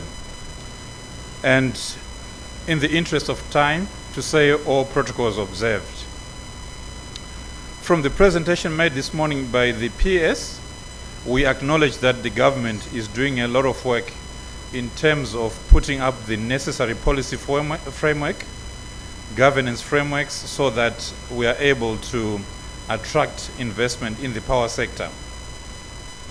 And to also realize that without involving private sector players in capacitating the power sector, the government will not have that capacity. Hence the need for those positive policies that were outlined this morning. I'll just give you a few highlights of what is happening. You were made aware of the synchronization of Unit 7 a couple of days ago, which is being tested at the moment and which will ultimately deliver 300 megawatts to the grid. Would like to advise that in the next couple of months, Unit number 8 is coming in and will deliver an additional 300 megawatts. So that's 600 megawatts that we are adding to the grid this half of the year. Over and above that, the country has secured financing for the repowering of units 1 to 6. So repowering is a lot more than maintenance. It's really renewing the power station. And what we target to do is to bring the dependable capacity of 1 to 6 to 800 megawatts and to add another 20 years of life to that power station. So you can see that within a period of 3.5 years, we are bringing 600 megawatts plus an additional 400 from stage 1 to 6, which is quite a lot. What we would like the audience to be aware of, though, is that this economy is growing at an unprecedented level as we view this from the lenses of power demand. Right now, we've got applications, we talk of 2,300 megawatts that have to be met in the next 2 to 3 years. So these are physical applications. And most of them are from the mining sector. On the industrial and commercial side, we are experiencing a situation where the demand is growing without the customers necessarily applying for new connections. So these are existing customers, but as they increase their utilization capacity, we are seeing a growth in their demands for electricity. So you can see the challenges that are coming through. So how do we resolve this? I think is really the issue of discussion. Besides the initiatives that we have talked about, you may be aware that our government is following up the development of Batoka Gorge, but obviously that takes time. It will take probably another 8-9 years for it to come on stream. We have initiatives to collaborate with neighboring countries on new hydro projects, particularly in Mozambique. These are on stream, but they will also take quite some time to come online. You may also be aware that we've got gas resources in Mozambique that are proven, and we've been invited to collaborate with Mozambique to develop those resources. And what we'd like to say is that gas is actually a quick transition solution. And within 2 to 3 years, one could build a power station of the order of 2,000 megawatts. So we should look at gas as a transition solution. And audience is also aware that the country is exploring for gas in the Muzarabani area. And depending on the find on these resources, we should be quick to deploy solutions. And from ZESA's perspective, we are already looking at technologies to achieve this in the shortest possible time once the gas discovery is announced. Now, to go back to renewables, we just have to acknowledge that solar technology is going to be our quickest solution in the short and medium term to address our problems. And you've seen the solar map, I think it's presented by Tanya and by the PS. We're quite rich as a country in that resource, and we have to leverage solar. So how are we going to do this? ZESA is working on financing to unlock within the next couple of years the development of 200 megawatts of solar that will be grid connected. We've had a study done by the World Bank, and they advise us that our current system as configured could absorb up to 850 megawatts of solar. So you see we've got quite some capacity to absorb. This study was done though before 7 and 8. So if it is revised, we could absorb quite a bit more of solar, and we need to leverage on that. In the morning, I think we were advised that quite a few IPPs, quite a number, over 90, are licensed, but the critical issue has been that of government guarantees. And I'm happy to advise that I think 3 months ago, the government, through the Ministries of Finance and Energy, announced the government implementation agreement, which will help unlock some of these investments in terms of helping them reach financial close. And to complement that, I would like to advise you of major changes in the market that are going to help the development of solar and other renewable energy projects. So as Zimbabwe, I would say that we are leading in the region in terms of influencing market reforms for electricity. What is key is when transferring the risk to the parties that are best able to handle them. But in the past, we've had a situation where ZESA has been importing power, selling it at below cost, and then accumulating debt to the extent that you then accumulate debt and are not able to import some more power whilst we develop our own resources. So we have helped in the formation of what is called the Intensive Energy User Group of Zimbabwe, which is made up of the large consumers of power. The war initiative started on the 29th of March last year, and this user group is now formally in place. It's got a board.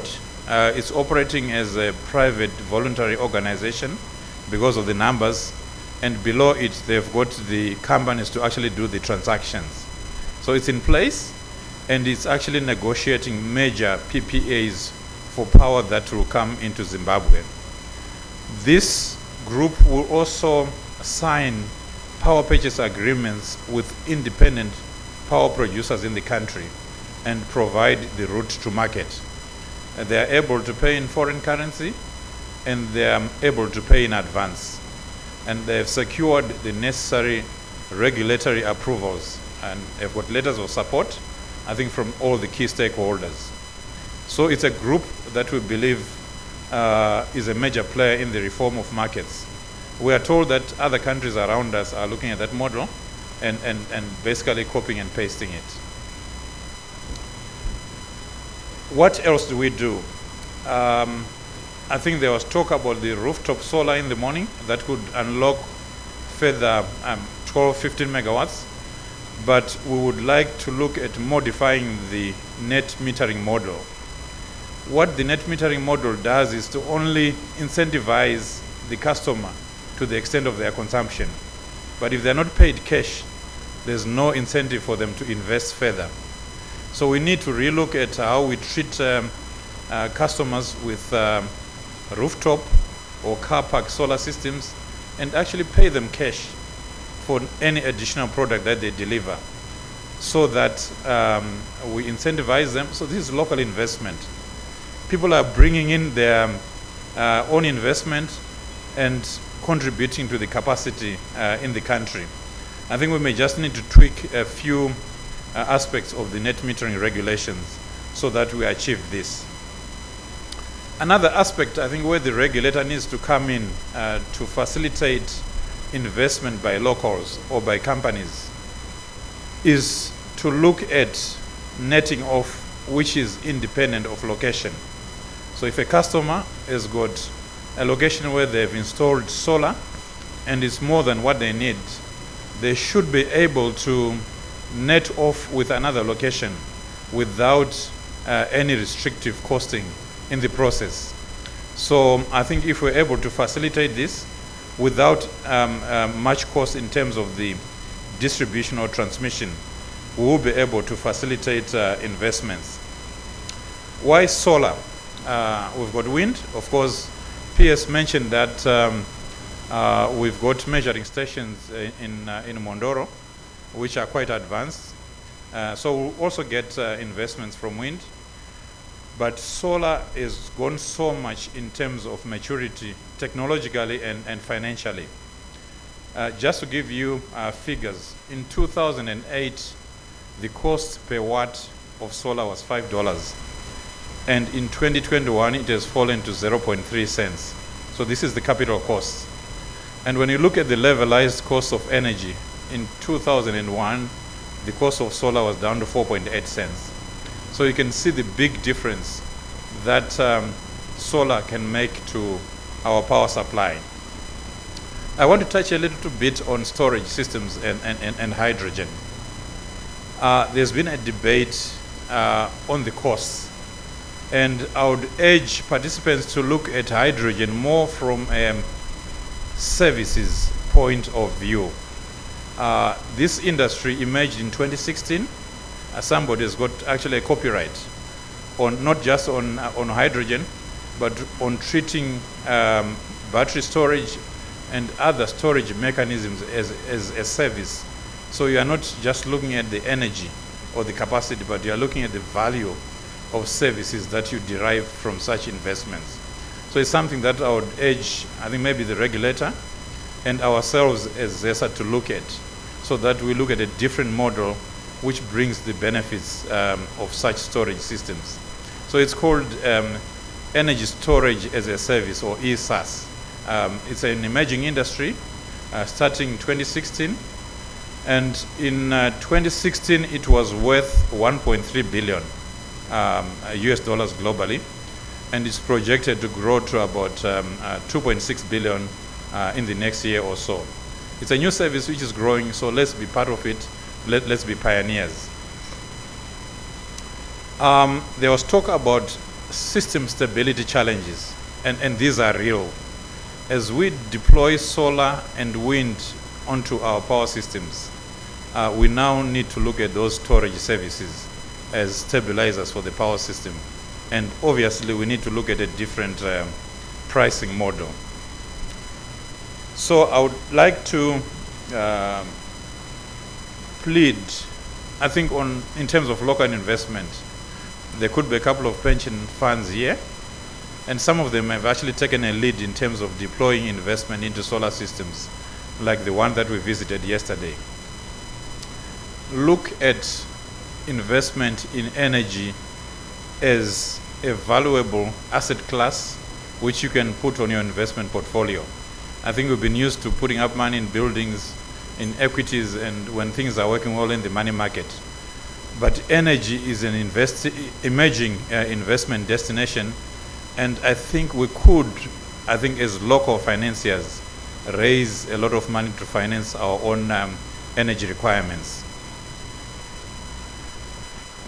So with those few remarks, I would like to really appreciate the presentations that were given this morning. I think everyone is looking at contributing positively to the growth of the power supply in the country, for us to solving our problems as Zimbabwe and as Africa, collaborating with others. Thank you.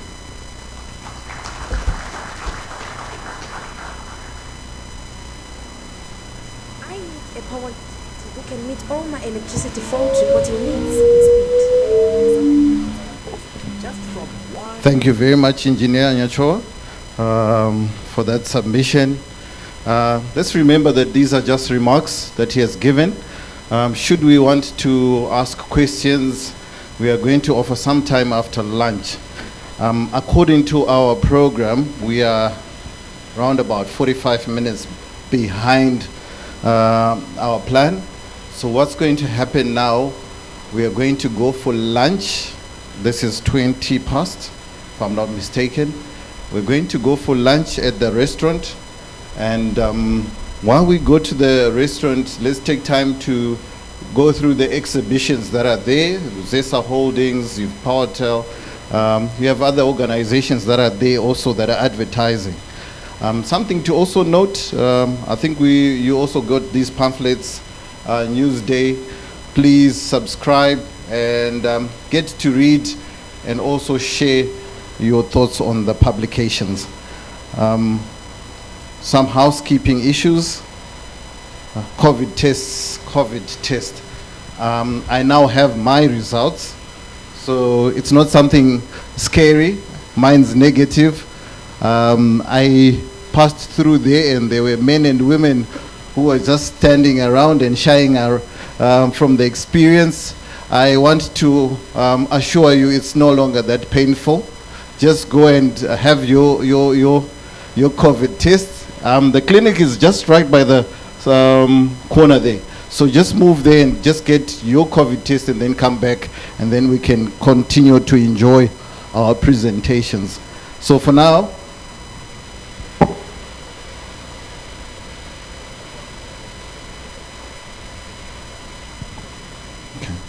One more notification.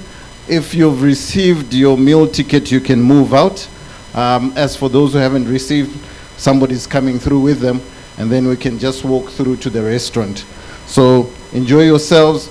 I'm hoping if we could be back by 2:05. 2:05.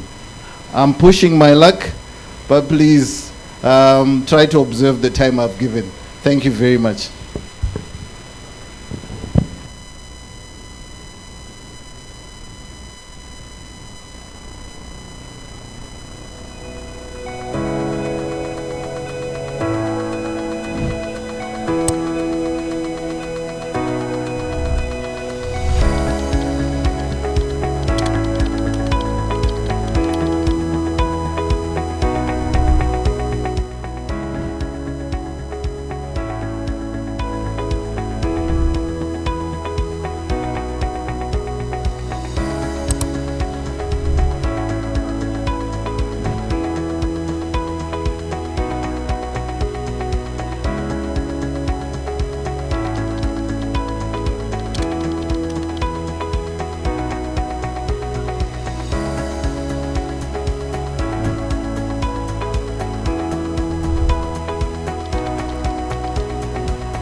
Thank you.